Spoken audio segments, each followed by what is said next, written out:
Саламатсыздарбы? Кезектеги көчмө маанилүү маегибиз эфирде. Бүгүн бизде конокто белгилүү дарыгер Сабырбек Жумабеков. Биз менен болуңуздар.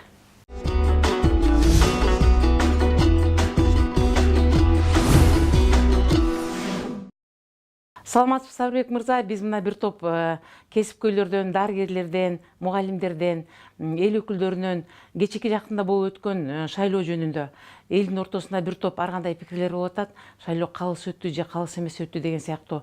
Сиз мына эл арасында эл менен чогуу иштешип, эчендеген биздин жарандарыбызды дарылап, дайыма элдин чордонундасыз. Жеке сиздин пикириңиз кандай ушул биздин өткөн шайлоо боюнча? Эң негизгиси шайлоо өтө таза өттү да. Таза, ачык, бир адам, бир добуш менен мына өзүңүздөр көрдүңүздөр, мына 58% эл катышып, анын 54% Сооронбай Шариповичке берип атат да. Кийинки атаандаш 34% алып атат. Мунун баардыгы ошол жанагы биз айтып жүргөн Европада деле ошонун тегерегинде болот да. Мисалы, мына Казакстанда эле ошо биздин 98% менен, же болбосо мына биздин ушул кошуна башка бир мамлекет, кошуна мамлекеттерди айтсак кандай, Анан мен ойлойм, мен оюм бул шайлоо өтө таза өттү. Биз бул шайлоо боюнча мына мурунку кеткен президентибиз Алмаз Сарышевичке ыраазы болушубуз керек. Ошол киши ошол менен 2 революциядан кийин жыйынтык чыгарып туруп, көрдүңүздөр, шайлоону биринчиден таза, так дүйнөлүк стандарт менен өткөрүп атат да. Дүйнө мындай сукнап тургандай өткөрдү. Ошол эле Европа мамлекеттери, ошол эле мисалы Америкада да андай мисалы карап таң берип атпайбы, мындай европалыктар таң берип атат. Ушундай да шайлоо болот экен депчи. Экинчи айтайын дегеним, алдан туруктуулугу, стабилдүүлүктүүлүгү. Мына кандай учурлар болду, ошол бүгүнкү күнгө чейин өзүнүн жакын досу дейбизби, өзүнүн жакын соратниги дейбизби, бир партиялашы Алмаз Сарышевич менен жанында жүрүп, мына аягы монду президентке жетти. Ошол туруктуулуктун дагы чоң бир касиети менен. Үчүнчүлүгү, мен бул кишини айткым келет, үчүнчү дагы бир жакшы касиети, бул киши аябай иштарман киши экен да. Көрүп турабыз, кайсы жерде иштесе дагы ошол иштен айын чыгарып, таза иштеп, так иштеп, ошол жөнөкөй жанагы айылдагы мугалимден баштап, агроном жана башка ушинтип отуруп, мына президентке келди. Дагы бир жакшы касиети, мен айткым келет, бул жанагындай коррупцияга малынбаган. Биз баарыбыз билебиз, мындай мынчалык деңгээлге жеткен чиновниктер биз каалайбызбы, каалабайбызбы, бир болбосо эки колун салбаса да, бир бармагын салып алат экен, бир чыбалаган болсо да. Чоң рахмат. Ушу акыркы учурларда биздин Кыргызстанда ортопедиялык оору менен көп жабыркагандар бар деп айтышат. Мунун себеби эмнеде деп ойлойсуз? Биздин кесип травматология жана ортопедия деп коет. Травматология, травма бул жанагындай кырсыкка учурат, адам колду сынат, омуртка сынат, баш жарылат, эти жаракат алат, ошентип бизге түшөт да. Бул бир бөлүк. Экинчи ортопедия деген бул түзөтүү деген эле, грек которулганда бул түзөтүү деген сөз которулат да. Түзөтүү деген бул ар кандай кыйшыктарды түзөтүү. Ал кыйшыктардын себеби, биринчи себеби өзүңүз айткандай тубаса майыптар түрүлөт. Ошолордун жана кыймыл аракетке катышкан бүт сөөк, булчуңет, муундарды түзөтүү. Экинчиси болсо жанагындай туура эмес дарыланып, сыныктар, ар кандай сыныктар улагында туура эмес дарыланып калат да, анан ортопедтердин колуна түшүп, кайрадан эле ошол жана түзөтүү жолу менен калууна келет да.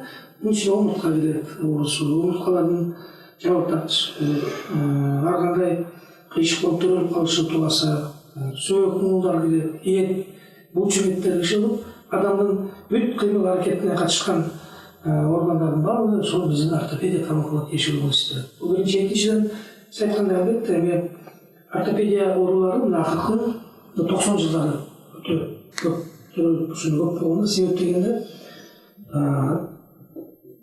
оорулуу атомиде оорулуу балдар төрөлөт. Жанагындай пландаштыруу деген үй бүлө бизде өтө мындай начар жолго коюлган. Өкүлөр деле кандайсы бар. Мына 90 жылдарда билесиздер, адамдар эптеп эле ошол нан чайын эле иштеп калышкан да. Нан чайын эле иштеп, больницалардын менин эсимде ушул эле республикалык больница, ушул эле кардиология, ушул эле биздин больницалар 60-50% адамдар келчү. мен райондық облыстық больницада айтып келе қойдым, ел барма қалған жоқ. Елдің барлығын әлеп болған ел ошол жаңағы үтті уақытын тарап, ептеп жашап, тұрмыс құрып кету болчу да. Мына азыркы жашоо эми адамдар денсаулығын карай баштады. Албетте, ошол жылдары төрөлгөн балдар, мен айткан, оорулуу ата-энеде турган балдар, мына бүгүнкү күндөрү алды 25 үйдө чыгып калды да. Ошолор бизге келип атат. Өзгөчө мына айыл жердесинде. Мен айткандай, ата-эненин, эненин жатыны таза болбосо, оорулуу жатында оорулуу бала төрөлөт мисалы. Же болбосо А-витамин устап коебуз. Витамин анемия деп коебуз, кандын составынан, эритроцитин, гемоглобиндин аябай түшүп кетишинен, албетте ошондой кош бойлуу ошондой учурларда балдар төрөлөт. Же болбосо ал кандай гриппозный состояние коюп, ошондой оорулар пайда болуп, баягы боюнда бар да, албетте ошондой ата-энеде оорулуу балдар төрөлөт. Мына ошонун баардыгы албетте статистика боюнча эми көп төлөмдөр катуу көбөйдү деп айта албайбыз, бирок азыркы учурда буга чейин көбөйүп келген, бирок барган сайын азайып атат, аны моюнга алыш керек. Бирок ошолор баары деле баягы мен айткандай айылда жанагы оорулуу ата-энелер даярданбай пландаштырбай туруп эле балалуу болуп калат да, ошол баладар жанагы мен айткандай ар кандай инвалид балдар төрөлөт. Негизи эле бул көбүнчө дарыгерлер саясаттан алыс болуш керек. Алардын негизги максаты жарандарды дарылап сакайтуулуш керек деп айтышат. Сиздин негизги максатыңыз эмнеде? Биринчиден мен өзүм кесибимди өтө катуу сүйөм. Бул кесип менен мен ошол канча менин акылым, күчүм, энергиям жетишинче мен иштеп ушу элиме кызмат кылганга мен даярмын да. Бүгүнкү күнү мен 25 миңден ашык адамга операция жасадым. Эгер окуучуларым менен кошуп эсептесем, мен үйлөткөн окуучуларым менен анда 125 миңден ашык адамга операция жасадык да. Бул 125 адамды денелерин мындай бир чыңап, аны калыбына келтирип, биз кутуна тургузуп бастык деген билдирет да.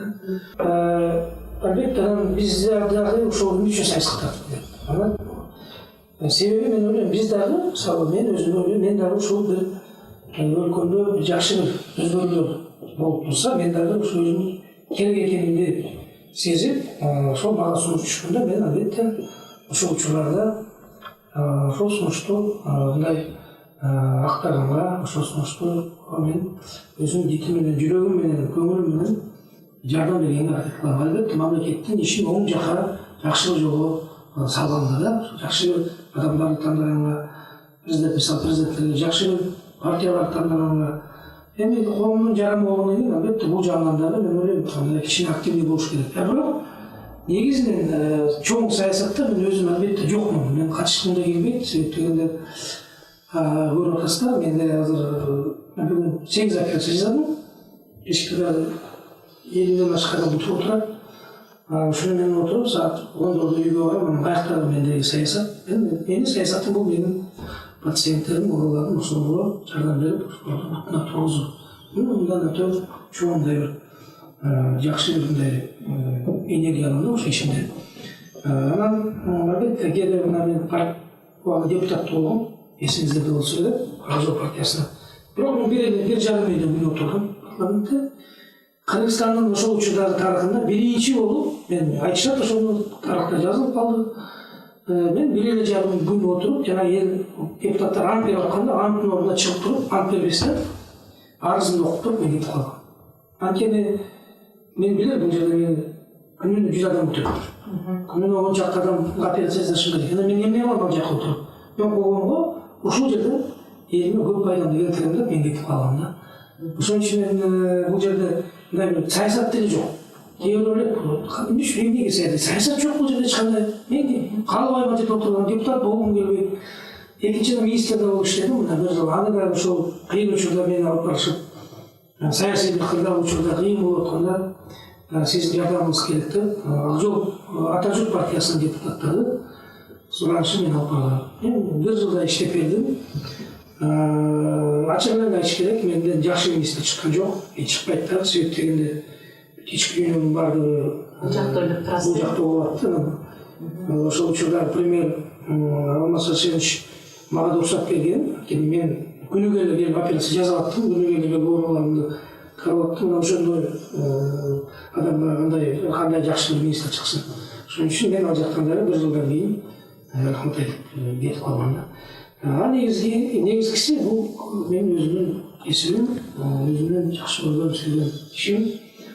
Албетте мен да көрүп турам өзүмдүн жасаган ишимден жыйынтыктарды канчалык уруулар басып туруп, рахмат айтып, батасын берип, мага ушундай бир ишке жан күнөөлөр менен баталарын беришет.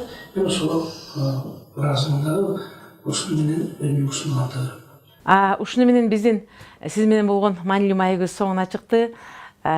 Насирдин, улуу жазуучу Насирдиндин чыгармасында айтылгандай, тоо Магометке келбесе, Магомет тоого барат деген сыяктуу сиздин иш шартыңызга байланыштуу келе алган жоксуз. Биз сизди терең урматтап сыйлоо менен сиздин иш канаңызга келип маек курдук. Дагы бир жолу маегиңизге чоң рахмат.